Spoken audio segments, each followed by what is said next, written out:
სოფლიოს ერთ-ერთმა ყველაზე მნიშვნელოვანმა ტექნოლოგიურმა კომპანიამ ამერიკულმა Google-მა გამართა წლის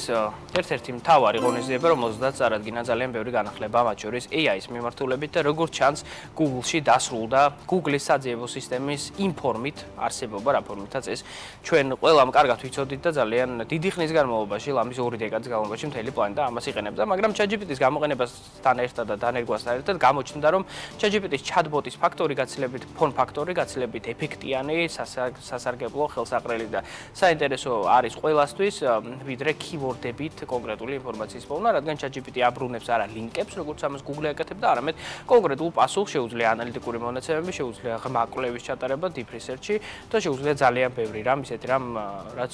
თუგი ადამიანს აინტერესებს, შეუძლია კითხოს მას და თავად ChatGPT ეტყვის რა შეუძლია კონკრეტულ თემებთან მიმართებით. ამიერიდან Google-ში ჩაემატება AI mode, რაც იქნება დაახლოებით იგივე, რაც არის ChatGPT-სთან საუბარი, ოღონდ ეს მოხდება Google-ის ბრაუზერში ბეშიგნით, ამისთვის არ იქნება საჭირო ცალკე Gemini-ის გახსნა, არ იქნება საჭირო კონკრეტული ფასიანი ვერსიის გამოყენება, ანუ რეალურად საქმე გვაქვს იმასთან, რომ ვებ ბრაუზერებში იქნება AI ჩაშენებული და საძიებო სისტემა რეალურად გარდაიქმნება AI საძიებო სისტემად, რაც არის ამ ტექნოლოგიის განვითარების კიდევ ერთი ნაბიჯი. ხო, თუკი Google სწრაფად ვითარდება და ეს პრინციპში გასაკვირი არ არის, იგივე ვერ ვამბობთ რიტეილ სექტორის წარმომადგენელ კომპანიებზე, ამ შემთხვევაში საუბარი მაქვს ჰიპერმარკეტების Target-ზე, რომელიც ამერიკაში ერთ-ერთი მთავარი მოთამაშეა, რეალურად Walmart-ის მთავარი კონკურენტი არის Target-ი, რომელსაც აქვს იმდენად ცუდი ფინანსური შედეგი, რომ მსგავსი ძალიან დიდი ხანია ჩვენ არ გვინახავს კომპანიამ. ვერც შემოსავლების მიღება შეძლო ისე როგორცაც ანალიტიკოსები მოელოდნენ, ვერც მოგების და ვერც მოგების მარჟის გაზრდა მოახერხა. საერთო ჯამში შემოსავალმა შეადგინა დაახლოებით 24 მილიარდი დოლარი, რაც არის თითქმის 9 მილიარდიანი ჩამორჩენა იმასთან დაკავშირებით, რასაც ინვესტორები მოელოდნენ და ზოგადად, როდესაც ასეთი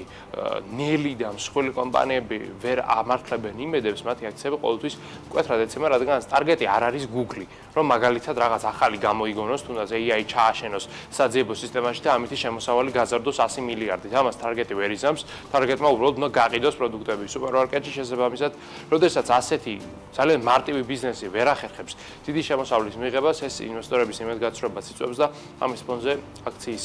ფასი დღის განმავლობაში თითქმის 6%-ით დაეცა და საერთო ჯამში აქ ანალიტიკოსებმა უკვე თავიანთ პროგნოზებსაც გადახედეს, ეგრეთ წოდებული, ასე ვთქვათ, თარგეტები შეამცირებს Target-ისა და საერთო ჯამში ამ კომპანიას შეგვიძლია ვთქვათ, რომ ბოლო პერიოდში ძალიან ცუდად აქვს საქმე, მაგრამ ის არ არის მხოლოდ ერთი, აქ Walmart-იც იგივე ვითარებაშია და ყველა რიტეილერი, ისინი ძალიან შფოთან და წუხან ტარიფებთან დაკავშირებით სხვადასხვა. ხო, ძალიან ცუდად აქვს საქმე აგრეთვე მსოფლიოს ყველაზე დიდ სხვადასხვა კომპანიას United Health Groups, რომელმაც ბოლო 2 კვირაში დაახლოებით დაკარგა საკუთარი ღირებულების 9-ვარზე მეტი, რაც უკავშირდებოდა მთელ კასკადს ინფორმაციებისა, რაც ამ კომპანიასთან დაკავშირებით გავრცელდა. ჯერ იყო და რამდენიმე თვის წინ ამ კომპანიის შემადგენლობაში შემავალი ერთ-ერთი კომპანიის გენერალური დირექტორი შუა ნიუ-იორკში მოკლეს, მოგვიანებით ამას დიდი რეაქცია ბაზარს მაინც არ ქონია, მაგრამ მოგვიანებით გაირკვა, რომ ის პროგნოზები, რაც გააქვეყნა კომპანიამ ჰოლდინგმა ამ ადამიანის როლთან დაკავშირებით, იყო ძალიან მარტივად რომ ვთქვათ, არ შეუსაბამო რეალობასთან. ანუ ამ პიროვნების გარდაცვალებას გაცილებით დიდი გავლენა ექნებოდა ბიზნესზე, ვიდრე ეს მანამდე იყო ნავარაუდები და ამაზე კითხვის ნიშნები გაუჩნდათ აქციონერებს. მოგვიანებით გაირკვა ინფორმაცია, რომ მოკლედ იუსტიციის დეპარტამენტი შედის ამ კომპანიაში და მის წინამდე გამოძიებას იწყებს. ახლა კი კიდევ ერთი საინტერესო სიახლე გავრცელდა დღეს, რომ თურმე რაღაც ფარულ გარიგებებში იყო ჩართული ეს კომპანია და ფულს ისე უხდიდა კლინიკებს, რომ გვერდი აევლო გადასახადებისთვის. მოკლედ ისეთ რაღაცები, რაც არც ერთ კომპანიას მithuetes ფინანსურ კომპანიას, როგორც არის სადაზღვევა, არ უნდა დაემართოს და ამ ყველაფრის ფონზე United Health Group-ის აქციების შეფასება არის კოლოსალურად შემცირებული. თუკი დაახლოებით 2 კვირის წინ დაახლოებით $600-მდე ღირდა ერთი აქცია, დღეს უკვე $300 ფარგლებში ივაჭრება ის. ხო, თუკი United Health კარგად ვერ აქვს საქმე, იგივე ვერ ვამბობ CATL-ზე, რომელიც არის ელექტრობატარეების წარმოებელი უმსხვილესი კომპანია. ის არის ჩინური გიგანტი, რომელიც სავარაუდოდ იქნება ამ ბაზრის ყველაზე მსხვილი მოთამაშე მომდევნო 10 წლეულის განმავლობაში, რადგანაც მისი კლიენტები არიან ყველანი, როგორც თავად ჩინური ელექტრომობილების წარმოებლები, ასევე Tesla, შესაბამისად ის უკონკურენტოც კი არის ამ მიმართულებით და ამ კომპანიამ ცოტა ხნის წინ მოახერხა და თავისი აქციები დალისტა